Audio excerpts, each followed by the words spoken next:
जिस धर्म में, जिस कर्म में, जिस मर्म में रहो, जिस धर्म में, जिस मर्म में, जिस कर्म में रहो। राधा रमण, राधा रमण, राधा रमण कहो। ओ राधा रमण, राधा रमण, राधा रमण कहो। जिस देश में, जिस भेष में, परदेश में रहो, राधा रमण, राधा रमण, राधा रमण कहो। ओ राधा रमण, राधा रमण, राधा रमण कहो। हरि बोल, जय हो।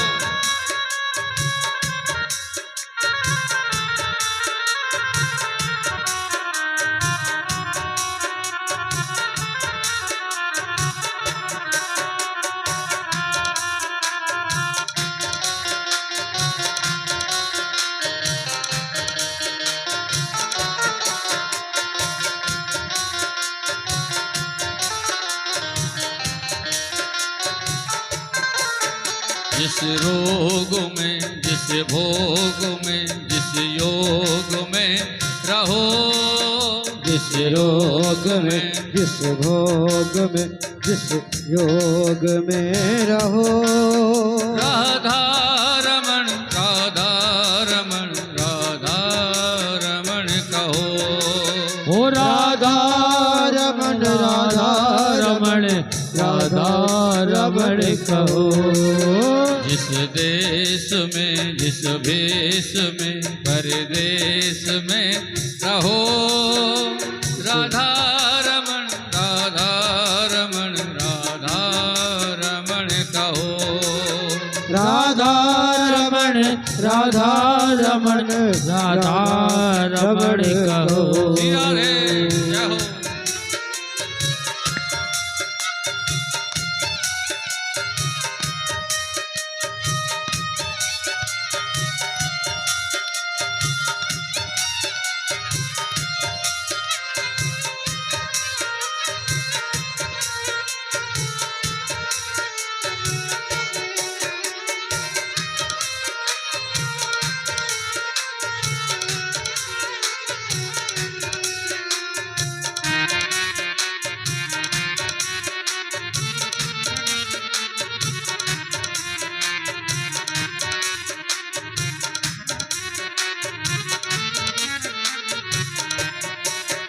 जिस मान में, सम्मान में, अपमान में रहो, जिस मान में, सम्मान में, अपमान में रहो। राधा रमण, राधा रमण, राधा रमण कहो। ओ राधा रमण, राधा रमण, राधा रमण कहो। जिस देश में, जिस भेष में, परदेश में रहो, राधा रमण, राधा रमण, राधा रमण कहो। राधा रमण, राधा रमण, राधा रमण कहो। राधा रमण, राधा रमण, राधा रमण कहो। ओ राधा रमण, राधा रमण, राधा रमण कहो। राधा रमण, राधा रमण, राधा रमण कहो। ओ राधा रमण, राधा रमण, राधा रमण कहो। बुलवा के बिहारी लाल की जय। कृष्ण कथा में आए हुए समस्त भक्तों का इस व्यास में से हार्दिक स्वागत व अभिनंदन। कृष्ण कथा में आए हुए समस्त भक्तों को मेरा व्यास गति से प्रेम भरा राधे राधे। आइए षष्ठम दिवस की कथा प्रारंभ करते हैं। प्रेम से बोलो राधे राधे। कल की कथा में आपको गिरिराज जी का पूजन श्रवण कराया।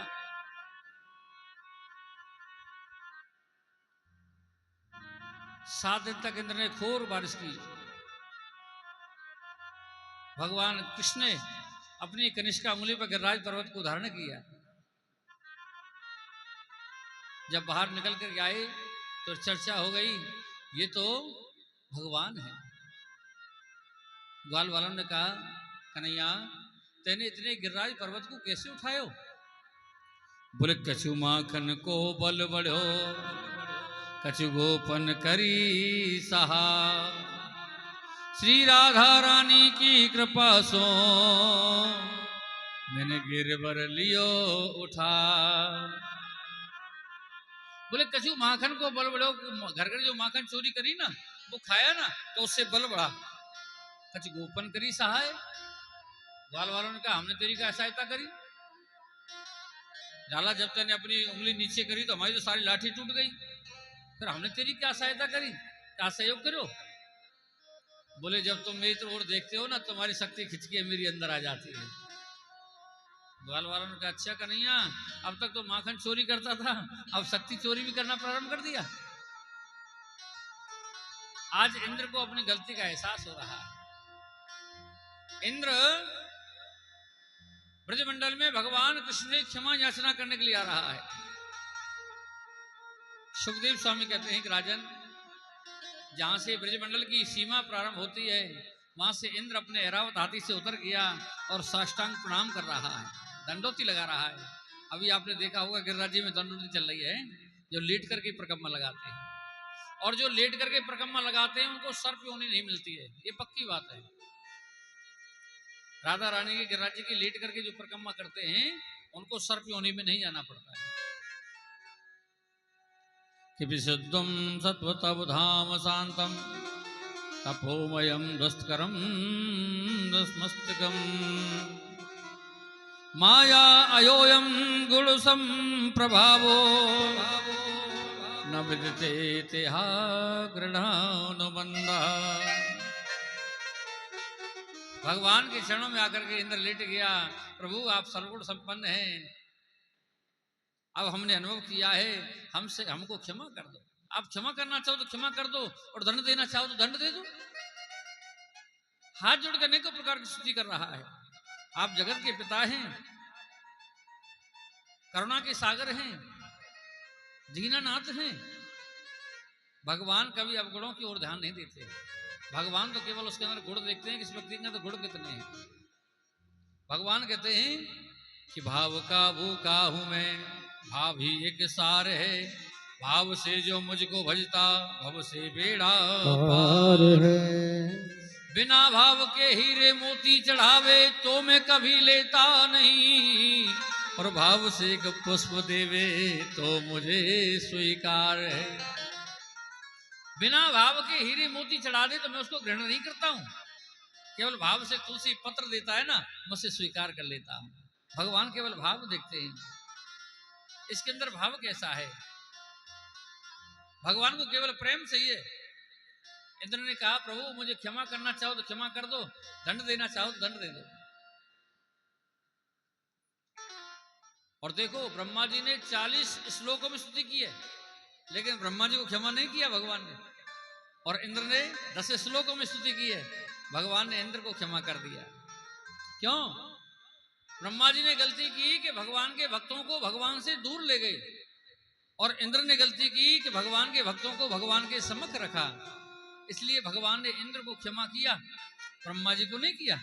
भगवान कहते हैं कि भक्त हमारे पग धरें, कि भक्त हमारे पग धरें, वहां धरूं मैं हाथ, और सदा संग लागत फिरूं तो कबहू न छोड़ूं साथ।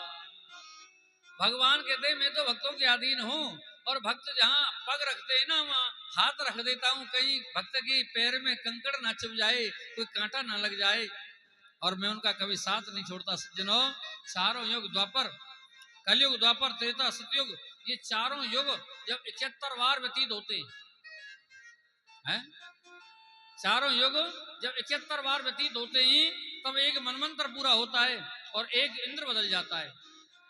इसी प्रकार 14 मनमंत्र पूरे होते हैं तो 14 इंद्र बदल जाते हैं, तब ब्रह्मा जी का एक दिन होता है। ब्रह्मा जी की आयु कितनी बड़ी है देखो। एक दिन होता है, रात्रि नहीं, वो भी दिन। और कलयुग की उम्र कितनी है? 4,32,000। द्वापर की 8,64,000। अब आप सोचो ब्रह्मा जी की कितना बड़ा पद है, कितनी उम्र है। महाराज अगर रात्रि होगी तो सारी सृष्टि प्रलय हो जाएगी, लेकिन दिन होता है जब 71 बार युग जब बदलते हैं, तो इसलिए ब्रह्मा जी को क्षमा नहीं किया। आज इंद्र ने कहा प्रभु अब हमें कोई ईश्वर का सिंहासन नहीं चाहिए, हम तो यहीं ब्रजमंडल में पड़े रहेंगे, आपकी माधव पूरी करेंगे, अब हमें नहीं जाना। भगवान ने कहा इंद्र तुम अपने सिंहासन को संभालो, तुम्हारी ब्रज के प्रति निष्ठा बनी रहेगी। कि यह कलयुग का परम प्रतापा, मानुष्य पुण्य मोहे नहीं पापा। है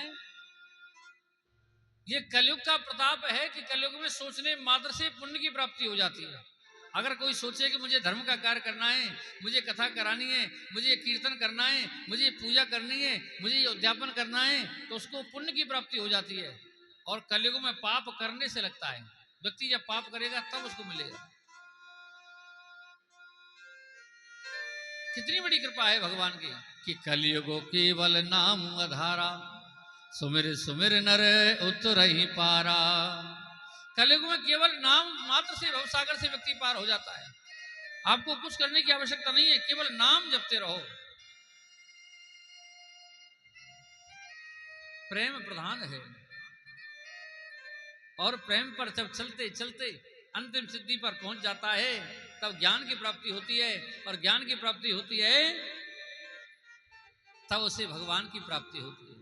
गीता में भी कहा है कि ब्रह्मा भूत सप्रसन्नात्मा न शोभन्ते न कांक्षते समा सर्वेषु भूतेषु मद भक्ति लभते परम। भक्तों के अंदर भक्ति की निष्ठा होनी चाहिए। भक्ति भी दो प्रकार की होती है, एक सकाम भक्ति, एक निष्काम भक्ति। सकाम भक्ति तो हर कोई व्यक्ति करता है? भगवान से ना जाने क्या क्या मांगता है। एक लोटा जल चढ़ाता है, उसके बदले में भी पता नहीं क्या क्या मांग लेता है। निष्काम भक्ति सबसे बड़ी भक्ति है। मांगना क्या है? भगवान से क्या मांगना है? भगवान तो घट घट की जानने वाले हैं, अंतर्यामी हैं, वो तो सब कुछ जानते हैं। लेकिन लोग व्यापार करने लगे हैं, भक्ति नहीं व्यापार करने लगे हैं। मंदिर में जाएंगे ना और 11 रुपए का प्रसाद लगाएंगे तो कहेंगे हे हनुमान जी महाराज आज 11 रुपए का भोग लगा रहा हूं, आज कोर्ट में तारीख है, जरा हेल्प कर देना है। 11 रुपए में तेरा वकील तो मानेगा नहीं, हनुमान जी जरूर मान जाएंगे। बोलो राधे राधे। लोगों ने व्यापार कर दिया है, और जहां ज्यादा भिन्नता आ जाती है ना, वहां भगवान खीन हो जाते हैं। कोई अपने आप को बहुत बड़े संत महात्मा बनने लग जाए, कोई अपने आप को बहुत बड़े ज्ञानी बनने लग जाए, तो भगवान वहां खिन्न हो जाते हैं। भगवान की पूजा करो तो अनविक होकर के करो। भगवान से कहो ना जप जानते हैं, ना तप जानते हैं, ना पूजा जानते हैं, ना कोई सामग्री है, कुछ नहीं जानते हम। जैसे भी हैं, भले हैं बुरे हैं तेरे हैं? तू अपना दे या त्याग दे, तेरे सिवाय हम कहीं नहीं जाएंगे। जैसे भी तेरे हैं। अयोध्या में आप कभी बैठ जाओ भोजन में, संतों की पंगत में महाराज हैं, आधा घंटा तो जय जयकार में निकल जाती है। कोठा पुजारी की है, रसोईया भंडारी की, लाडले लाल की, ना जाने कौन कौन की, काली माता की, आधा घंटा तो जय जयकार में निकल जाती है। भोजन सामने आ जाए ना तब भी आधा घंटा तो जय जयकार होते रहते हैं, और व्यक्ति कोई भूखा हो तो भूखा ही मर जाए। बोलो राधे राधे। सज्जनों, ये समाज है किसी को जीने नहीं देता है। ये समाज किसी को जीने नहीं देता है। अगर कोई अच्छा कार्य कर रहा है उस पर ही उंगली उठा देता है। हैं? लोग अपनी तरफ कोई नहीं देखता है, हम कैसे हैं, दूसरों पर उंगलियां उठाते हैं लोग। एक संत जी थे अयोध्या में, वशिष्ठ के गुरुजी थे। और राम जी को अपना पुत्र समझते थे तो मंदिर नहीं जाते थे कभी। लोगों ने कहा बड़ा अभिमानी है, बड़ा ज्ञानी है, ये मंदिर नहीं जाता है। जब लोगों ने ज्यादा कहा, संत जी ने कहा सुनो, हमारे पुत्र हैं राम और हमारी पुत्र वधू है जानकी जी, हम मंदिर में जाएंगे तो वो हमसे पर्दा करेंगी, इसलिए हम मंदिर में नहीं जाते। जब लोगों ने ज्यादा कहा तो जाना पड़ेगा। अब समाज तो समाज है, अगर किसी से बात ना करो तो कहते हैं बड़ा अहंकारी है, बात नहीं करता। बात करने लग जाओ तो बहुत ज्यादा बोलता है? किसी की तरफ देखो ना तो बड़ा अहंकारी है, देखता भी नहीं है, सीधा चला जाता है। किसी की तरफ देखो तो कहता है, आंखें घुमाता रहता है। उस व्यक्ति ने क्या किया, अपनी आंखें फोड़ ली। आंखें फोड़ी तो लोगों ने क्या कहा, कर्म का फल तो भोगना ही पड़ेगा। इसने जैसा कर्म किया था वैसा फल तो भोगना ही पड़ेगा। कितने लोगों को देखा है, तुझे खाना नहीं आता है, तुझे उठना नहीं आता, तुझे बोलना नहीं आता, तुझे बात करनी नहीं आती है? कैसे करता है? इसलिए कहा है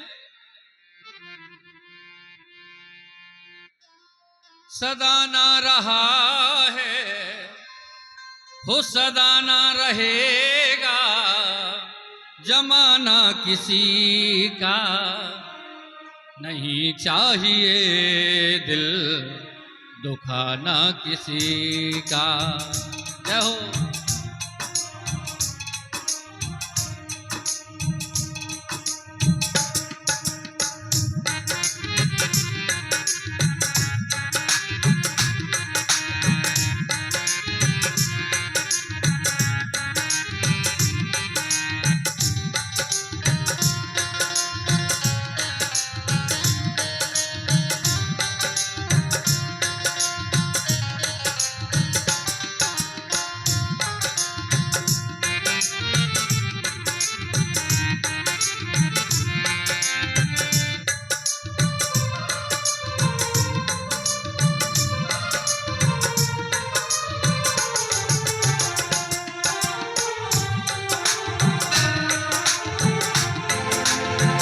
नहीं चाहिए दिल दुखाना किसी का, नहीं चाहिए दिल दुखाना किसी का, नहीं चाहिए दिल दुखाना किसी का, नहीं चाहिए दिल दुखाना किसी का। सदा ना रहा है सदा ना रहेगा, सदा ना रहा है सदा ना रहेगा, जमाना किसी का नहीं चाहिए दिल दुखाना किसी का, ओ नहीं चाहिए दिल दुखाना किसी हरिओ। का।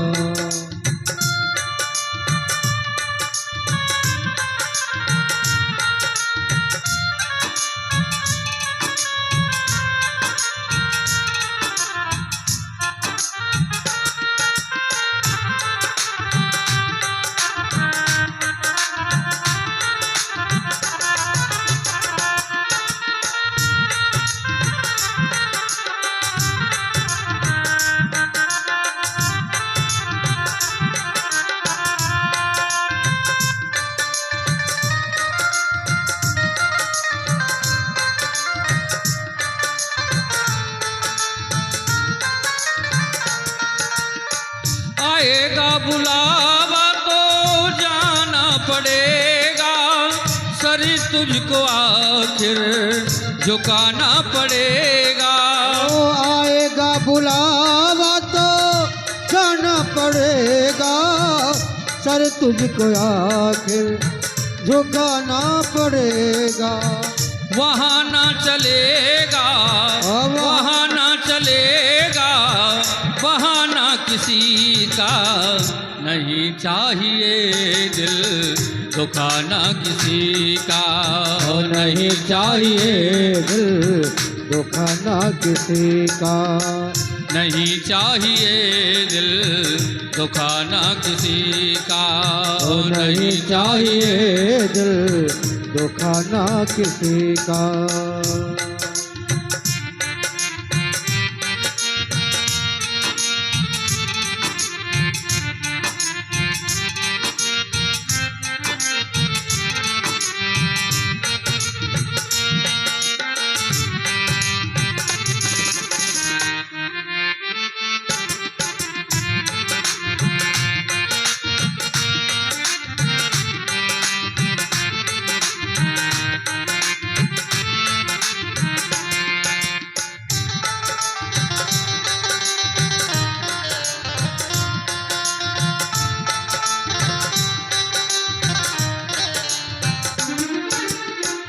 शोहरत तुम्हारी बह जाएगी, ये दौलत यहीं पर रह जाएगी। ये शोहरत तुम्हारी बह जाएगी, ये दौलत तुम्हारी रह जाएगी। ये शोहरत तुम्हारी बह जाएगी, ये दौलत यहीं पर रह जाएगी।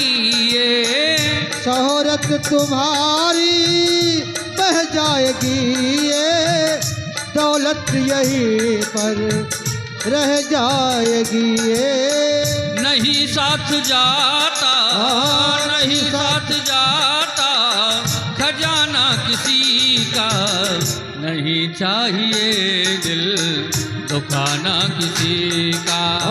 नहीं चाहिए दिल दुखाना किसी का। नहीं चाहिए दिल दुखाना किसी का। नहीं चाहिए दिल दुखाना किसी का। हरि वो दोनों हाथ ताली सेवा करते हुए।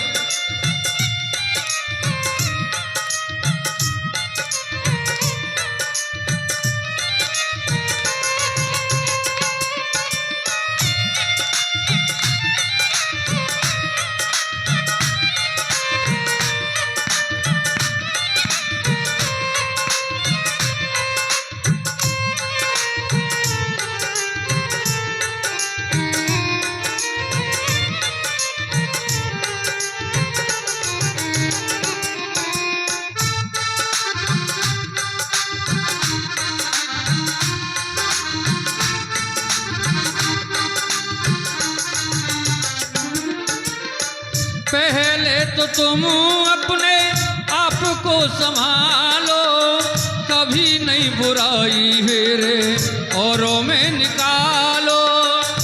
पहले तो तुम अपने आप को संभालो, हक नहीं तुझको आखिर औरों को निकालो। ओ पहले तो तुम अपने आप को संभालो, कभी नहीं बुराई फिर औरों में निकालो। बुरा है बुरा जग में, बुरा है बुरा जग में बताना किसी का, नहीं चाहिए दिल दुखाना किसी का। नहीं चाहिए दिल दुखाना किसी का। नहीं चाहिए दिल दुखाना किसी का। नहीं चाहिए दिल दुखाना किसी का।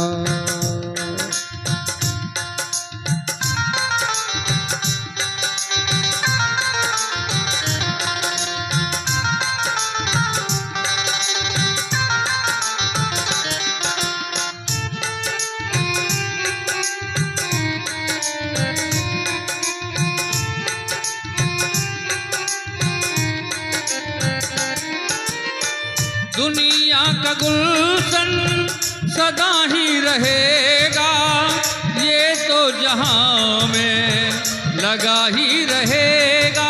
ओ दुनिया का गुलशन सदा ही रहेगा, ये तो जहां में लगा ही रहेगा।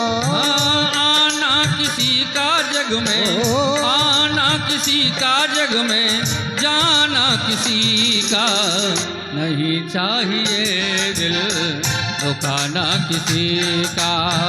नहीं चाहिए दिल दुखाना किसी का।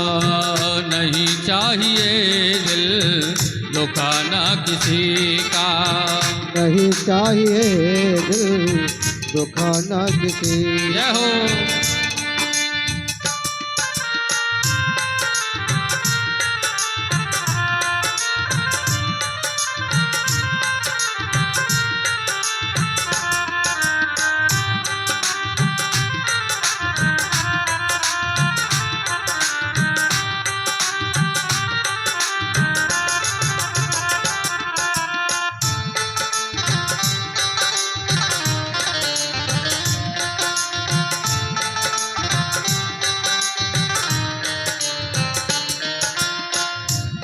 चाहिए दिल दुखाना किसी का, नहीं चाहिए दिल दुखाना किसी का, नहीं चाहिए दिल दुखाना किसी।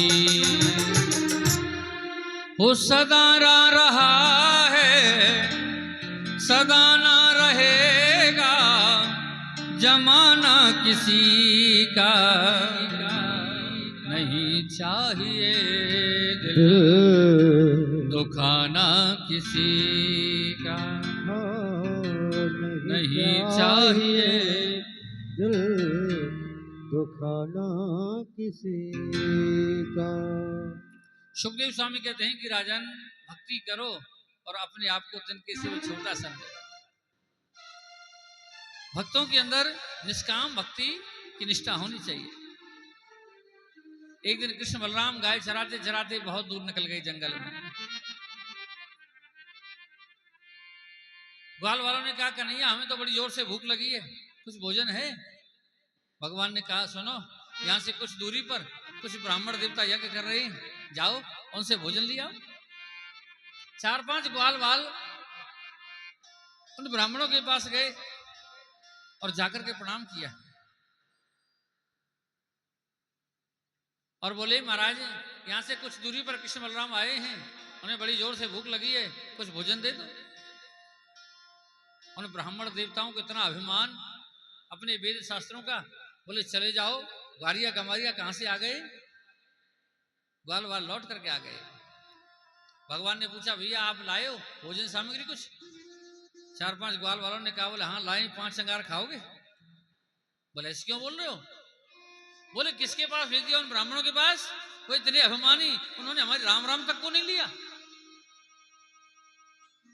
भगवान ने कहा तुम ब्राह्मणों के पास क्यों गए, तुम माताओं के पास क्यों नहीं गए? माताओं का हृदय बड़ा कोमल होता है। महिला को महिला क्यों कहा गया है? माँ का अर्थ है महान, माँ का अर्थ है महान और इला का अर्थ है पूजा। अधिक पूजा के योग माता बहनें होती हैं। आपने देखा होगा जितना सत्संग होता है ना, कथा कीर्तन होती है, मंदिर होता है, सब में माता बहनें ज्यादा होती है और भाई लोग बहुत कम होते हैं, क्योंकि उनके अंदर मुड़ने की झुकने की सारी शक्ति होती है महिलाओं के अंदर। एक बार डॉक्टर रिसर्च कर रहे थे, बोले पुरुषों को हार्ट अटैक ज्यादा आता है, महिलाओं को कम। ऐसा क्यों? बोले पुरुषों के अंदर कोई बात बता दो ना, टूट जाएंगे लेकिन उसको कह नहीं सकते किसी से। और महिलाओं के अंदर ऐसी शक्ति होती है कि इनको अगर एक बात बता दी जाए ना, और जब तक पड़ोसन से जाके ना कह दें तब तक पेट में तूफान उठते रहते हैं। बोलो राधे राधे। हैं? इनके पेट में कोई बात नहीं पचती है, बात नहीं छिपती है कोई भी। तुम माताओं के पास क्यों नहीं गए? एक बार महाराज युधिष्ठिर जी जब अपने कौरवों का पिंडदान कर रहे थे ना, तो माता कुंती आके सामने खड़ी हो गई और बोली बेटा एक पिंड कर्ण का नाम का दान और कर दो। युधिष्ठिर महाराज ने कहा वो हमारे गोत्र का नहीं, हमारी जाति का नहीं, हमारे घर परिवार का नहीं, और उसके लिए क्यों कर दें? कुंती ने कहा बेटा वो तुम्हारा बड़ा भाई था, वो मेरा बेटा था, मैंने तुमसे बात छिपाई, तुमसे मैंने बात छिपाई। आज युधिष्ठिर महाराज के नेत्र में आंसू आ गए, मां इतनी बड़ी बात तुमने हमसे छिपाई। अगर बात हमें बता दिया होता तो आज भाई हमारे साथ होता, हमसे दूर नहीं होता। सजनों, भाई भाइयों का प्रेम देखना है ना तो हमारे भारतवर्ष में है। विदेश में आप चले जाओ, किसी से कोई मतलब नहीं है, लेकिन यहाँ भाई भाइयों का प्रेम, रिश्तों की मर्यादा हमारे इस भारतवर्ष में है। राजस्थान में भरतपुर जिला पड़ता है। भरतपुर में एक गांव पड़ता है, वहां 2 भाई रहते थे और दोनों बड़े प्रेम के साथ रहते थे। दोनों भाइयों में इतना प्रेम कि साथ उठें, साथ जाएं, साथ ही आवें, साथ ही खावें, साथ ही सोवें। एक भैया थोड़ा देर रह जाए, लेट है जावे, मैया भोजन दे तो कहते हैं मैया अभी रुक जा, भैया आ जाते तब भोजन करेंगे। इतना प्रेम दोनों में आपस में। दोनों साथ में बैठे। धीरे धीरे समय व्यतीत हुआ, महाराज दोनों का विवाह हुआ। जब वो आई ना अलग अलग खानदानन की, बोलो राधे राधे। हैं? एक चीज और बता दें हम आपको, घर में 4 पुत्र हैं, 4 बेटा हैं, कभी झगड़ा नहीं होगा। उनमें से एक का विवाह हो जाएगा, एक का विवाह होते ही घर में झगड़ा शुरू हो जाता है। तेरे भैया ने ऐसे कही, तेरी बहन ने ऐसे कही, तेरी मैया ने ऐसे कही, तेरे बाप ने ऐसे कही, झगड़ा शुरू हो जाता है, पक्की बात है। महाराज जब उनका दोनों का विवाह हुआ तो दोनों पत्नियों ने अपने अपने पतियों के कान भरना शुरू कर दिए। तेरे भैया ने ऐसे कही, तेरी भाभी ने ऐसे कही, तेरे छोटे भैया ने ऐसे कही, मेरी दुरानी ने ऐसे कही। कहते हैं ना, नफरत का एक बार पेड़ लगा दो, पानी देने वाले तो बहुत मिल जाते हैं, पानी देने वाले बहुत मिल जाते हैं, लेकिन उन पर तो कोई असर नहीं हुआ दोनों भाइयों पर। वो दोनों सुनते रहे और पत्नियों के कहने के कारण अलग अलग तो हो गए, लेकिन घर नहीं बैठते थे, बाहर जाकर के एक जगह बैठे, एक जगह हुक्का पिए, खेत पे जाएं तो वहां एक जगह बात करें आपस में, पत्नियों के सामने नहीं बैठते। उन पर कोई असर नहीं हुआ। जब उनके बच्चे हुए, 4 बेटा बड़े वाले भाई पर हुए और 5 बेटा छोटे वाले भाई को हुए। उन पतियों पर तो कोई असर नहीं हुआ, उन्होंने अपने बच्चों के कान भरना शुरू कर दिया। तेरी ताई ने ऐसो करो हमारे संग, तेरे ताऊ ने ऐसो करो, तेरी चाचा ने ऐसो करो, तेरी चाची ने ऐसो करो। महाराज ऐसी नफरत बढ़ गई, ऐसी नफरत बढ़ गई कि दोनों भाई आपस में सोचते हैं अगर सामने मिल जाए तो गोली मार दें, इतनी नफरत बढ़ गई। पता है ना, नफरत एक बार जिसकी कान में भर जाए, अब जब तुम रोज रोज उसको भरोगे तो कहां तक नहीं भरेगी। दोनों भाइयों ने पूरा प्रयास किया सभी भाई बच्चों को मिलाने का, लेकिन नहीं मिला पाए। अंत में बड़े भाई की मृत्यु हो जाती है। जब उसकी मृत्यु हुई तो छोटा भाई उसके दाग में जाने लगा, तो छोटे भाई के जो बच्चे थे उन्होंने अपने पिता को रोक लिया, सुनो तुम नहीं जाओगे, हमारे ताऊ ने हमारे संग ऐसा करो, हमारी ताई ने ऐसा करो। उसने कहा भैया मेरा बड़ो भैया है, अंतिम दर्शन तो कर आऊं, एक लकड़ी चिता में तो लगाया हूं, एक बार तो भेज दो।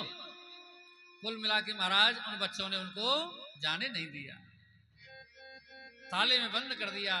वो रो रहा है, उसका दाह संस्कार होगा, क्रिया होगी, लेकिन भाई नहीं पहुंच पाया। जब 13वीं का नंबर आया, उसने कहा भैया आज तो मेरे भैया का भोग है, प्रसाद है, उस प्रसाद में तो मुझे सम्मिलित हो जाने दो, उसकी हवन में एक आहुति तो दिया हूं। बोल नहीं तुम नहीं जाओगे, हमारे ताऊ ने हमारे संग ऐसा करो, तुम नहीं जाओगे। फूट फूट के रोता है, फूट फूट के रो रहा है। जब सुबह से शाम हो गई, सारी समाज भोजन कर गई, अंत में जो काम करने वाले रह जाते हैं लास्ट में, उन्होंने कहा भैया तुम भी भोजन कर लो और यह सामान्य समेटो सब है। अब उन बच्चों ने सोचा बोले अब तो सारी समाज चली गई, अब कोई बात ना है, पिताजी को खोल दो।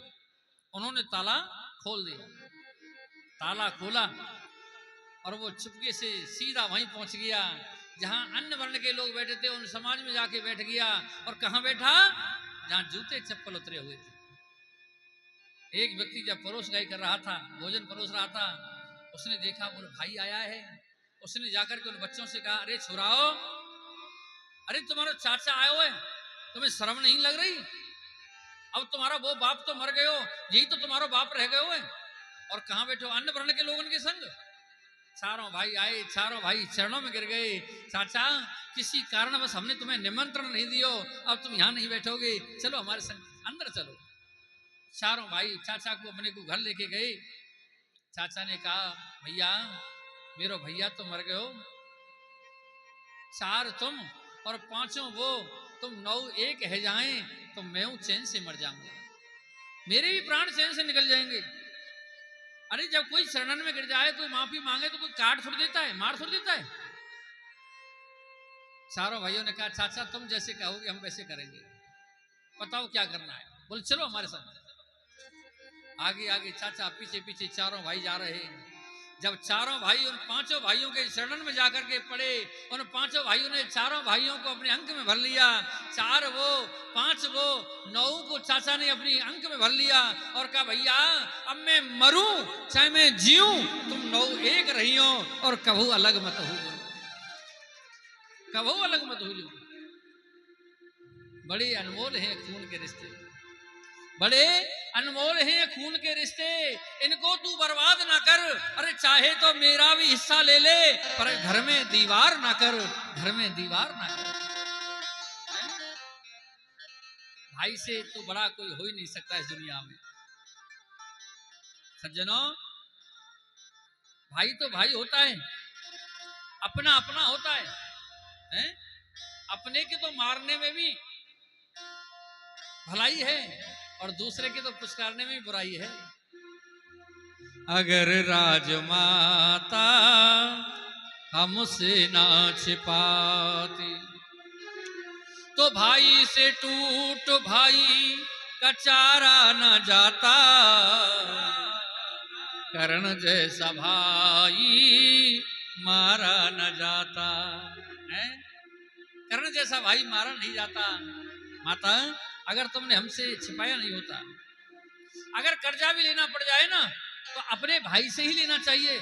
किसी ऐसे से कर्जा मत ले लेना जो तुम्हारा ही उपयोग तुम्हारे भाई के सामने कर दे। कितनी बार भगवान कृष्ण ने कहा, कर्ण तू पांडवों का बड़ा भाई है, अगर पांडव जीते तो राजा युधिष्ठिर नहीं तू बनेगा। लेकिन दुर्योधन के कर्जे में इतना दब गया, इतना दब गया तो उन पांडवों के सामने ही खड़ा हो गया, उनके सामने खड़ा हो गया। दुख कितना उसने सहा जिंदगी में, चैन से रहा ना एक पल जिंदगी में, घुट करके रो करके आंसू बहे जिंदगी में। कितना क्या क्या उसने सहा जिंदगी में। न समाज माता ये उंगली उठाता, न समाज माता ये उंगली उठाता, तो सम्मान उसका तारा न जाता। और ये कर्ण जैसा भाई आज मारा न जाता, कर्ण जैसा भाई आज मारा न जाता। कवच और कुंडल जिसने वरदान दिए, वरदान मांगा ब्रह्मा से, कवच कुंडल और 5 बाण मांगे, और बाण मांगे, बोले 5 बाणों से 5 पांडवों को समाप्त कर दूंगा। जब कुंती को पता लगा, कुंती पहुंच गई और कहा बेटा आज मैं कुछ मांगना चाहती हूँ। बोले मांगो, क्या चाहिए? प्राण चाहिए तो प्राण भी ले लो। तो 5 बाण और वो कुंडल कवच सब कुंती को वरदान में दे दिए, खुद अपनी मौत चुनी उसने।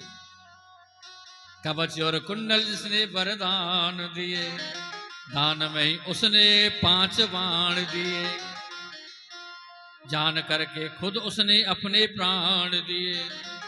हो धोखेबाज माता तेरी पत्थर की छाती, धोखेबाज माता तेरी पत्थर की छाती, ये बिगड़ा जन्म फिर से समारा भी जाता। और कर्ण जैसा भाई आज मारा न जाता, कर्ण जैसा भाई आज मारा न जाता। भैया अगर तुमने हमें बता दिया होता, ये बात नहीं छिपाती, तो आज भाई हमारा हमारे साथ होता, हमसे दूर नहीं होता। आज से मैं श्राप लेता हूँ, जाओ आज के बाद कभी भी तुम्हारे पेट में कोई बात नहीं पचेगी। और उसी दिन से माता बहनों के पेट में कोई बात नहीं पचती है। आज भगवान कृष्ण ने कहा तुम माताओं के पास जाओ, माताओं का हृदय बड़ा कोमल होता है। आज 4-5 गोल ग्वाल वाल उन माताओं के पास पहुंचे, माताओं को प्रणाम किया और कहा माताओं यहाँ से कुछ दूरी पर कृष्ण बलराम गाय चराने के लिए आए, उन्हें भोजन चाहिए, उनको भूख लगी है, कुछ भोजन सामग्री है? माताओं ने कहा आप बैठो, हम अभी बना देते हैं। बड़ा सुंदर सा भोजन बनाया, भोजन बनाया और कहा हम स्वयं चलेंगे उन्हें भोजन कराने के लिए। यज्ञ मंडप में ब्राह्मण देवता देख रहे हैं, अभी ये ग्वालवाल हमारे पास आए, अब हमारी पत्नियों को लेकर के कहाँ जा रहे हैं? यज्ञ का कथा का नियम है, हम आसन नहीं बदल सकते, बोल नहीं सकते। जैसे हम यहाँ एक आसन से बैठ जाते हैं, आसन नहीं बदलते, ऐसे ही आसन नहीं बदलना चाहिए। लेकिन आप लोगों को थोड़ी छुट्टी दे रखी है, कभी इधर पैर कर लिया, कभी इधर पैर कर लिया है। कभी मौका लगा तो व्यास गद्दी की ओर प्यार कर देते, कभी फोन सुनने चले गए, कभी पानी पीने चले गए। अब कथा का यज्ञ का नियम है कि बोल नहीं सकते, उठ नहीं सकते, तो हूं हाँ तो कर सकते हैं। पंडित जी ने कहा हूं इन कहां चली। और पंडितानी ने कहा सुनो, हम जहां जा रहे हैं वहां ठीक जा रहे हैं, तुम चुप बैठ जाओ। आज माताएं और ग्वाल वालन के संग जा रही हैं। आज भगवान ने उनका भव्य स्वागत किया कि स्वागतम वो महाभागा अश्याम किम करवाम किम यनोद्रक्ष्या प्राप्तम अपन्नामिदम हिवः। आओ माताओं, आपका बहुत बहुत स्वागत है। आप माताओं ने कहा गोविंद, हमने सुना है आपको भूख लगी है। बोले हाँ। बोले देखो, हम आपके लिए भोजन लेकर के आए। भोजन खोला, आज स्वयं माता भगवान कृष्ण को भोग लगा रही है। सज्जनों, यज्ञ का जो करता है ना, वो उनकी गोद में बैठ करके भोजन कर रहा है। उनकी गोद में बैठ करके भोजन कर रहा है। पंडित जी को यज्ञ करते करते बुढ़ापा आ गया, लेकिन भगवान के दर्शन नहीं हुए। और माताओं की गोद में बैठ करके यज्ञ का भोगता भोग लगा रहा है, और भगवान बड़े प्रेम से भोग पा रहे हैं। क्योंकि माताओं के मन में अभिमान नहीं है। ब्राह्मणों के मन में अभिमान है, हम बहुत बड़े ज्ञानी हैं, हमने वेदों का अध्ययन किया है, हम विद्वान हैं। और भगवान अभिमान को तो बिल्कुल पास तक नहीं आने देते, ये पक्की बात है। बड़े प्रेम से भोग लगा रहे हैं, भोग पाया। अंत में माताओं से कहा, माताओं अब तुम जाओ अपने अपने घर। माताओं ने कहा कन्हैया, हमने सुना है जो तेरी एक बार शरण में आ जाता है फिर उसे जाने के लिए नहीं कहते हो, फिर हमें जाने के लिए क्यों कह रहे हो? वैसे भी जब हम आ रहे थे, हमारे पतिदेव मोटी मोटी आंखें निकाल के देख रहे थे, क्या आप वो हमें घर में घुसने देंगे? भगवान ने कहा, मैया भक्ति में बहुत बड़ी शक्ति होती है, भक्ति में बहुत बड़ी शक्ति होती है। अगर तुम्हारी सच्ची भक्ति है तो पहले से ज्यादा सम्मान आपका करेंगे। और मैया कि जा पर कृपा राम की होई, ता पर कृपा करें सबको। जिसके ऊपर मेरी कृपा हो जाती है ना, उसके ऊपर पूरा संसार कृपा कर देता है, पूरा संसार कृपा करता है। एक बार कंस के पास नारद जी पहुंचे। नारद जी ने कहा, कंस राजन, अब कृष्ण बलराम को कब मारोगे? बोले क्या बताऊं गुरुदेव, जिस योद्धा को भेजता हूं वापस ही नहीं आता, क्या करूं, कोई उपाय बताओ। बोले सबसे बड़ी शक्ति राधा रानी है उनकी, हैं? सबसे बड़ी जो शक्ति है वो राधा रानी है, बरसाने में रहती हैं। कंस ने कहा, बोले चाहे कुछ भी हो जाए, पहले राधा रानी को ही समाप्त करना है, उसके बाद कृष्ण को करेंगे। आज वहां से कंस राधा रानी को मारने के लिए बरसाने चलेगा। बड़ी सुंदर कथा है। बरसाने पहुंचा राधा रानी को समाप्त करने के लिए। ललिता सखी ने कहा, राधे कंस आ रहा है, अगर आप कहो तो उसको वहीं भस्म कर दूं। राधा रानी ने कहा, नहीं, आने दो उसको आने दो। अब कंस ने जैसे ही बरसाने की सीमा में प्रवेश किया, जो कंस जो बना हुआ था वो सखी का रूप बन गया। बोलो राधे राधे। सखी का रूप बन गया। ललिता सखी ले गई उसको, गाय के खिरका में छोड़ दिया, बोले ये ले, यहां से गोबर भर भर के यहां डालना है तुझे। अब वो कंस गोबर डाल रहा है, बरसाने में रूप बदल गया उसका। 1 महीना हो गया, कंस वापस नहीं आया। जब नौकरों ने कहा, बोले कंस हमारे महाराज नहीं आए, कहाँ हैं? उनकी कोई सुध भी नहीं है। बोले नारद जी से पूछो, नारद जी बताएंगे। नारद जी के पास गए। नारद जी, महाराज कंस कहाँ है? बोले तुम्हारा कंस तो वहां गोबर डाल रहा है बरसाने में। बोले कैसे? बोले कि देखो। बोले लेके तो आओ उनको, आए तो है।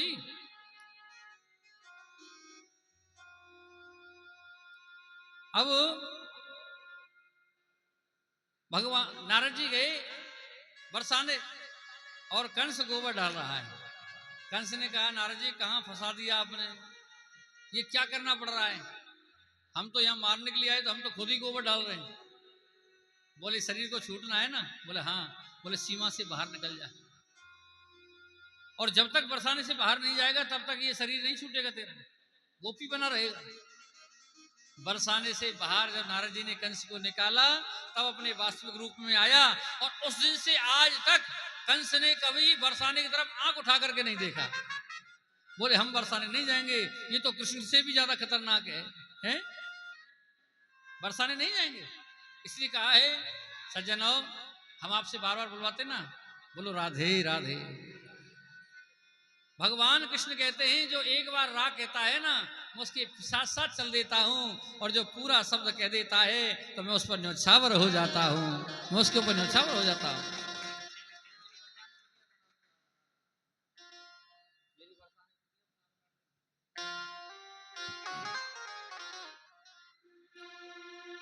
राधा रानी की ऐसी कृपा है, एक बार राधा रानी के चरणों में जाकर के पहुंच जाए व्यक्ति, उसके ऊपर कृपा कर देती है लाडली।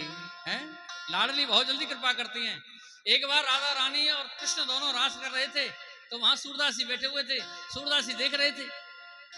अब रास करते करते महाराज करते करते राधा रानी की पायल गिर गई। पायल गिरी तो सूरदास जी के हाथ में आ गई। भगवान कृष्ण का राधे ये सूरदास हैं, पायल तुम्हारी ले ली इन्होंने। बोले राधा रानी ने कहा वो सूरदास जी हमारी पायल हमें दे दो। सूरदास जी ने कहा बोले तुम कौन हो? बोले जिसका नृत्य तुम रोज देखते हो हम वही हो। वही तो हैं। बोले हमें तो कुछ नजर नहीं आ रहा, तुम कौन हो? बोले हम श्यामा और श्याम जुगल जोड़ी है हमारी, हम रास कर रहे हैं। बोले कि तुम्हें विश्वास कैसे होगा? बोले एक बार दर्शन करा दो, हमें विश्वास हो जाएगा, हम तुम्हारी पायल तुम्हें लौटा देंगे। राधा रानी ने उनके नेत्रों की रोशनी खोली, और जैसे ही भगवान कृष्ण और राधा रानी का दर्शन किया, सूरदास जी के नेत्रों में आंसू आ गए। वाह प्रभु, आपने बड़ी कृपा कर दी, आज मैं आपके दर्शन देख करके धन्य हो गया।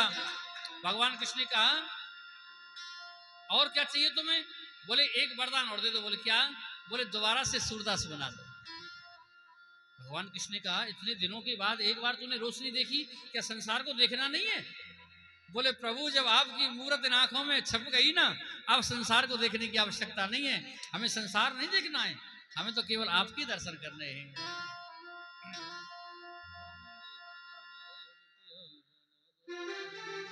हो मेरी बरसाने कुटिया बना दो लाडली, तेनू देख देख जिंदगी बेतावा लाडली। हो तेनू देख देख जिंदगी बेतावा लाडली, मेरी बरसाने कुटिया बना दो लाडली, मेरी बरसाने कुटिया बना दो लाडली, मेरी बरसाने कुटिया बना दो लाडली, मेरे बरसाने कुटिया बना दो लाडली। तेनू देख देख जिंदगी बितावा लाडली, तेनू देख देख जिंदगी बितावा लाडली, तेनू देख देख जिंदगी बितावा लाडली, तेनू देख देख जिंदगी बितावा लाडली। मेरी बरसाने कुटिया बना दो लाडली, मेरी बरसाने कुटिया बना दो लाडली। जय हो जय हो जय हो।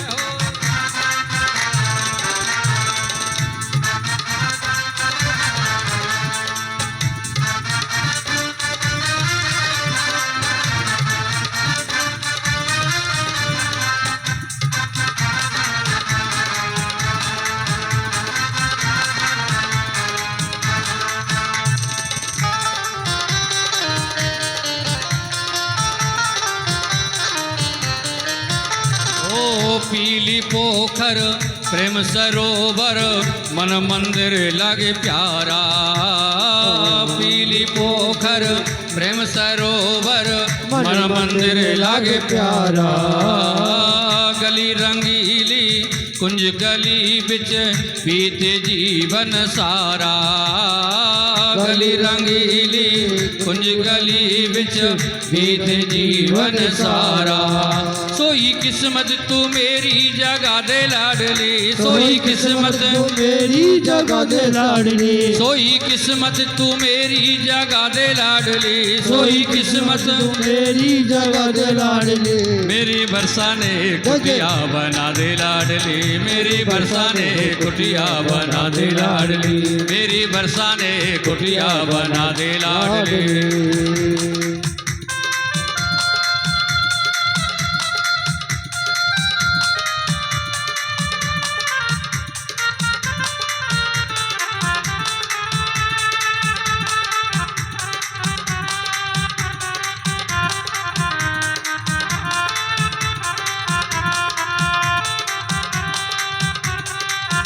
जय हो।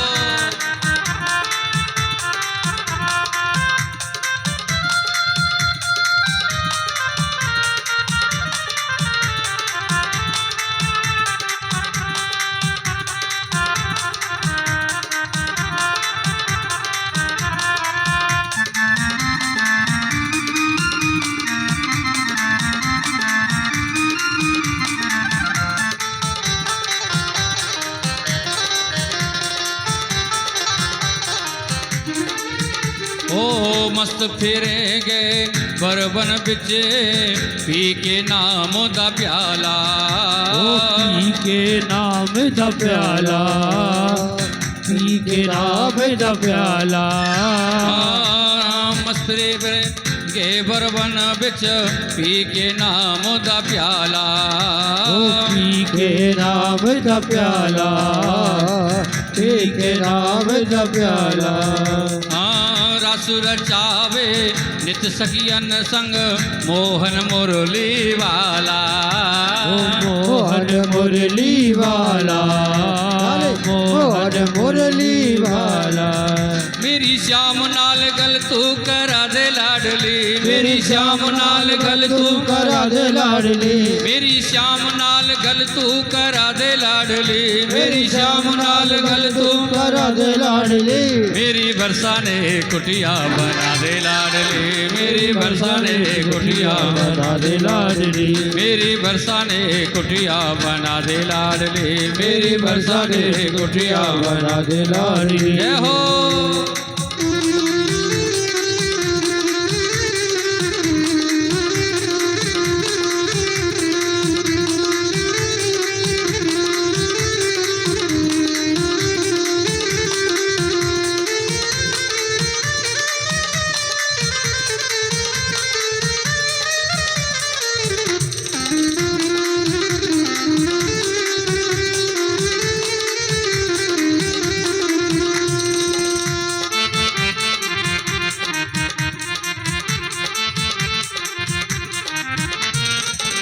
ओ तेरी यादें दे विच श्यामा जान निकल मेरी जान दी, तेरी यादें दे विच श्यामा जान निकल मेरी जान दी।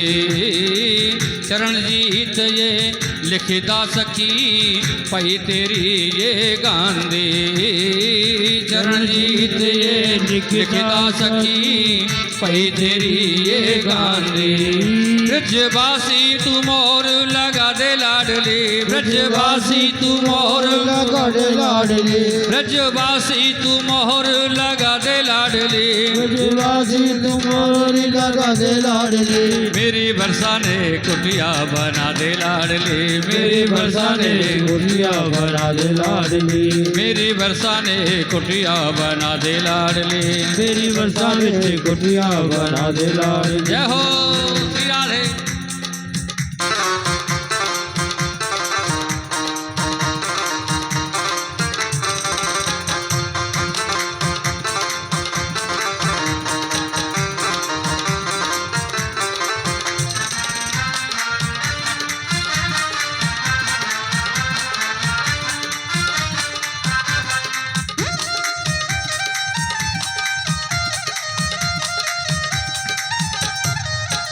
तेनू देख देख जिंदगी बितावा लाडली, तेनू देख देख जिंदगी बितावा लाडली, तेनू देख देख जिंदगी बितावा लाडली, ओ तेनू देख देख जिंदगी बितावा लाडली। मेरी बरसा ने कुटिया बना दे लाडली, मेरी बरसा ने कुटिया बना दे लाडली, मेरी बरसा ने कुटिया बना दे लाडली, मेरी बरसा ने कुटिया बना दे लाडली, मेरी बरसा ने कुटिया बना दे लाडली, मेरी बरसा ने कुटिया बना दे लाडली, मेरी बरसा ने कुटिया बना दे लाडली, मेरी बरसा ने कुटिया बना दे लाडली, मेरी बरसा ने कुटिया बना दे लाडली, मेरी बरसा ने कुटिया बना दे लाडली। हो तेनू देख देख जिंदगी बितावा लाडली, तेनू देख देख जिंदगी बितावा लाडली, हो मेरी बरसा ने कुटिया बना दे लाडली, मेरी वर्षा ने कुटिया बना दे लाडली।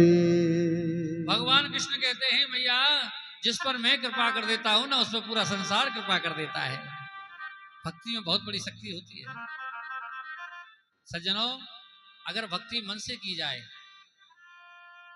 एक सक्कूबाई महाराष्ट्र में रहती, जन्म हुआ, एक बार मां के सामने खड़ी थी और वहां से विठल विठल करते हुए कुछ लोग जा रहे थे, संत महात्मा जा रहे थे। छोटी सी बच्ची ने कहा मां ये क्या कह रहे हैं? बोले बेटा ये विठल भगवान का जाप कर रहे हैं, भगवान का भजन कर रहे हैं, भगवान का भजन कर रहे हैं। और उसी दिन से वो भी विठल भगवान का भजन करने लग गए। विवाह हुआ, संयोग से परिवार ऐसा मिल गया कि वो पूजा पाठ बिल्कुल भी नहीं करता था। संयोग से वो परिवार ऐसा मिला कि वो पूजा पाठ बिल्कुल भी नहीं करता था, और जब भी वो भगवान का भजन करे तो उसका पति उसको मारता था। बोलो राधे राधे। एक बार पानी भरने के लिए गई गड़ी नदी में, गड़ा भर रही थी, वहां से कुछ साधु संत जा रहे थे, विठल विठल जय विठल जय विठल जय विठल विठल विठल करते जा रहे थे। सोचा आज अच्छा मौका है, संत जी जा रहे हैं, इनके साथ हमें भी दर्शन हो जाएंगे। उस गढ़ा को नदी में छोड़ दिया और उन संतों के साथ जय विठल करते हुए वो भी जाने लगे। और गांव में हर तरह के लोग रहते हैं। किसी ने जाकर कहा बोले तेरी बहू तो उन संतों के साथ जा रही है, सन्यासी बन गई, विठल विठल करती हुई जा रही है, घर छोड़ के भाग गई। पति देव गए, दौड़े, दौड़ करके लाए, पकड़ कर लाए, इतना मारा कि बेहोश हो गई, खम्भ से बांध दिया। बोले तू बड़ा विठल विठल करती है, अब तुझे ना खाना मिलेगा, ना भोजन मिलेगा, ना जल मिलेगा, इसी से बधी रहे। ताला लगा दिया, बंद कर दी। रो रही है बेचारी, मेरा ऐसा कौन सा अपराध है प्रभु, मैं आपके दर्शन के लिए तो आ रही थी, मैं आपके दर्शन ही तो करना चाहती थी, मुझे ये सजा क्यों मिल रही है? भगवान कृष्ण ने कहा रुक्मणी जी से, रुक्मणी मैं अपने भक्त के पास आ रहा हूं, मेरा भक्त मुझे बुला रही है, मैं उनके पास जा रहा हूं। आज भगवान रुक्मणी से कहकर के वहां से चले और एक सखी का रूप बना लिया। सखी का रूप बनाया और सक्कूबाई के पास पहुंच गए। सक्कूबाई के पास पहुंचे और कहा सक्कू तू विठल के दर्शन करना चाहती है? सक्कू ने कहा हाँ। तुम कौन हो? बोले मैं तेरी सहेली हूं, जिस नदी पे तू पानी भरने जाती है ना, वहीं मैं भी जाती हूं। सक्कूबा ने कहा अब तक तो कभी नहीं देखा। बोले कभी तू जल्दी ले आती है, कभी मैं जल्दी ले आती हूँ, इसलिए मिलना नहीं होता है। देख जैसे तैसे मैं छुप के आई हूं यहाँ, अगर तू कहे तो मैं तुझे विठल से मिलवा सकती हूँ। बोले कैसे? बोले तेरी जगह पे मैं यहाँ बदल जाती हूँ और तू यहाँ से चली जा, मैं तुझे निकाल देती हूँ, तू जाकर के विठल के दर्शन कर ले। भगवान सक्कू की जगह पे स्वयं बध गए और सक्कू से कहा तू जा विठल भगवान के दर्शन करा। और सक्कू बाई खिड़की से कूद करके विठल भगवान के दर्शन के लिए पहुंच गई। भगवान के दर्शन कर रही है, विठल से मांग रही है प्रभु अब जीने की आवश्यकता नहीं है, अब मुझे शरीर से जीना नहीं है, अब तू अपने चरणों में ले ले, अब मैं और मार नहीं खाना चाहती। और वहां सक्कू के गांव के 2-4 लोग और भी गए थे दर्शन करने के लिए, और सक्कू के वहां प्राण निकल जाते हैं, उसकी मृत्यु हो जाती है। भगवान ने अपने चरणों में ले लिया। अच्छा ऐसा नियम है कि जिस व्यक्ति की मृत्यु तीर्थ यात्रा में होती है उसका शव को भी तीर्थ यात्रा में जलाया जाता है, उसको वापस नहीं लाते। कहीं धर्म की नगरी में कहीं मृत्यु हो जाए तो वहीं उसका दाह संस्कार भी वहीं करना चाहिए।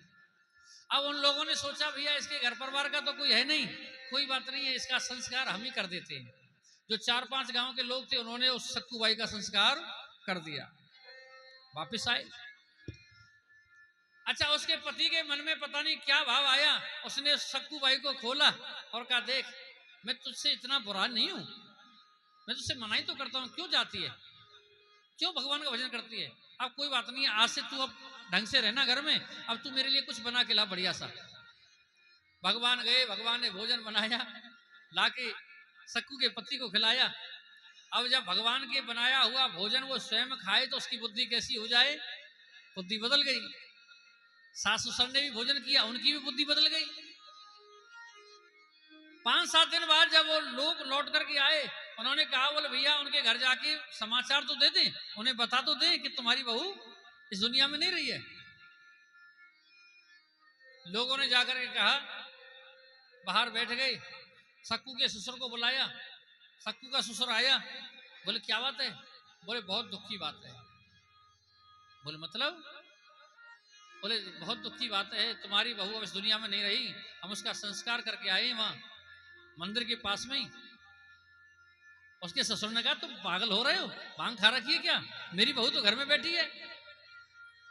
तुम्हारी घर में बैठी है बहू, फिर वो कौन थी? तो वही तो हम तुमसे पूछ रहे हैं। उसको देखा सक्कू को तो देखते रह गए, बोले हम तो तुझे वहां संस्कार करके आए, तू यहां कैसे? उधर लक्ष्मी जी ने सोचा, रुक्मणी ने सोचा, बोले जब तक ये सक्कू जीवित नहीं होगी तब तक भगवान नहीं आया, भगवान फंस गए।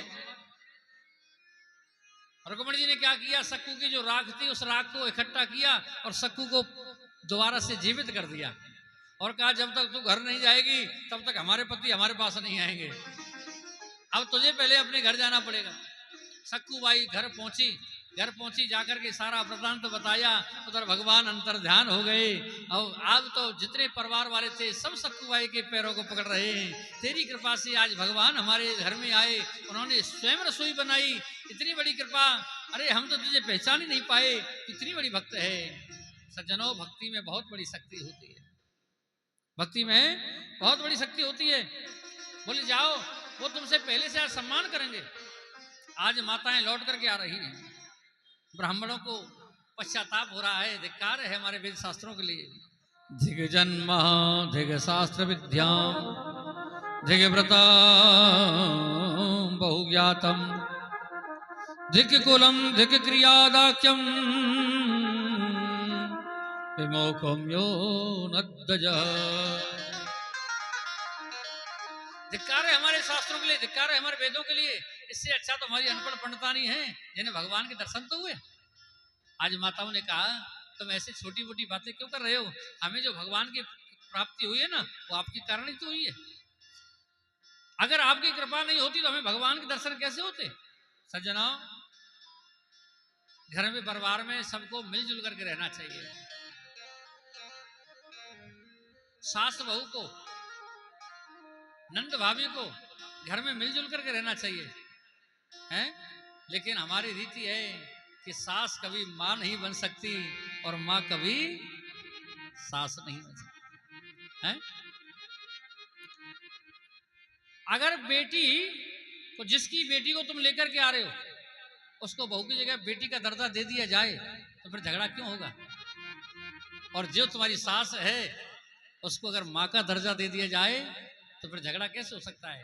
लेकिन बेटी आती है ना तो महाराज तिजोरी खोल देती है, ये भी ले जा, ये भी ले जा, ये भी ले जा। और बहू के कहा फटी धोती ना है, बोलो राधे राधे, हैं? बहू बेचारी डोल रही है, वाकई कोई धोती नहीं, बेटी आ गई तो तिजोरी खोल दी। ऐसे ही बहू अपनी बेटी, अपनी माँ की इतनी बड़ाई करती है और सास की बुराई करती है, हैं? जो अपनी माँ को समझती है सास को भी अपनी माँ समझे तो फिर झगड़ा किस बात का होगा? पहला जमाना था जब घर में सब भोजन कर लेते थे, कोई एक रामायण लेकर, सुख सागर लेकर के बैठ जाता था, सब कीर्तन करते, सब सुनते थे। लेकिन आजकल ये मोबाइल ऐसा चल गया है महाराज, हैं? दो देवता फर्स्ट, हैं? व्हाट्सएप और फेसबुक, इंस्टाग्राम। गजब की बात देखो, गजब की। वैसे पर्दा हो रहा है बोलो राधे राधे। वैसे पर्दा हो रहा है और बहू रील बना रही है और ससुर लाइक कर रहा है, नाइस, हैं? और जेठ जी तारीफ कर रहे हैं, वाह बहुत सुंदर। क्या चलन चल गया है। वैसे पर्दा हो रहा है, वैसे फेसबुक पे, व्हाट्सएप पे लाइक चल रहा है। समय बदल रहा है, आजकल कोई किसी से मतलब नहीं। घर में 4 व्यक्ति है ना, चारों अपने अपने फोनों में बिजी हैं।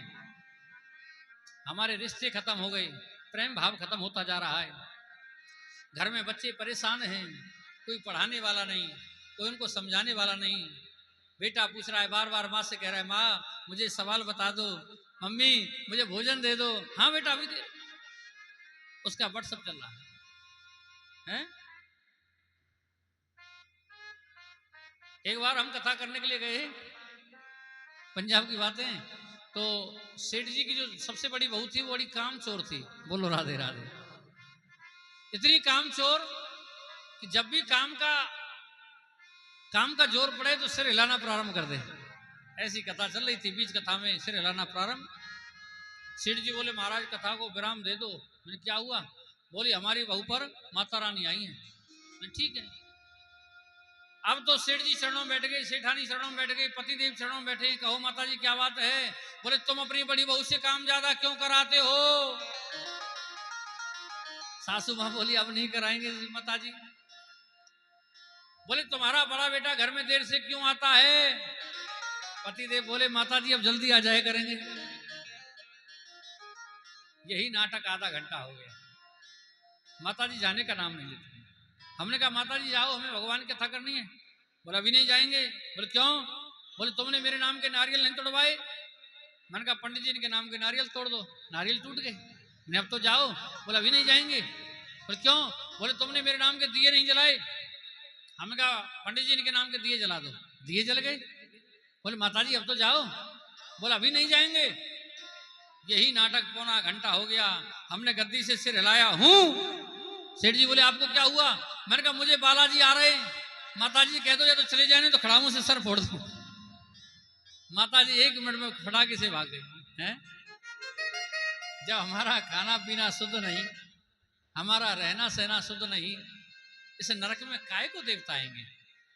हाँ देवता की बहुत बहुत जब कृपा होती है ना तो थोड़े रोंगटे खड़े हो जाते हैं, लेकिन कोई माता जी कोई देवी देवता आकर के ये नहीं कहता कि तुम अपनी बड़ी बहू से काम ज्यादा क्यों कराते हो। सुखदेव स्वामी कहते हैं कि यहां से भगवान की सुंदर सी रासलीला का प्रसंग प्रारंभ होता है।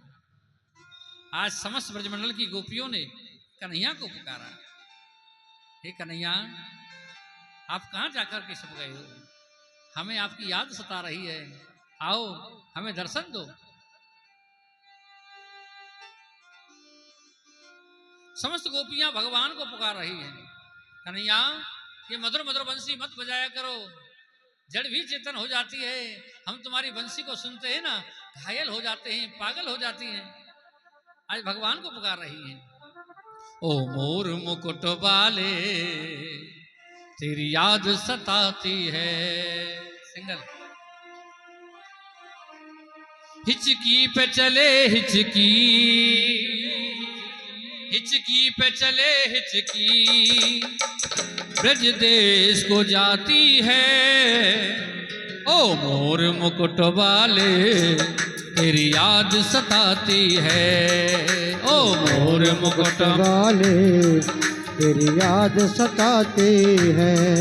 ओ मोर मुकुट वाले तेरी याद सताती है। ओ मोर मुकुट वाले तेरी याद सताती है। तेरे अधर धरी मुरली, तेरी अधरों पे धरी मुरली हम घर से बुलाती है। ओ मोर मुकुट वाले तेरी याद सताती है। ओ मोर मुकुट वाले तेरी याद सताती है।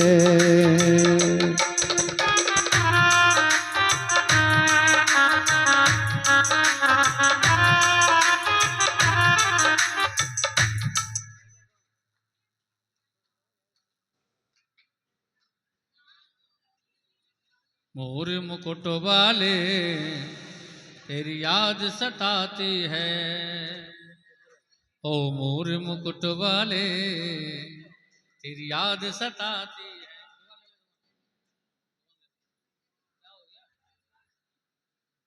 ये तो बंद कर दे।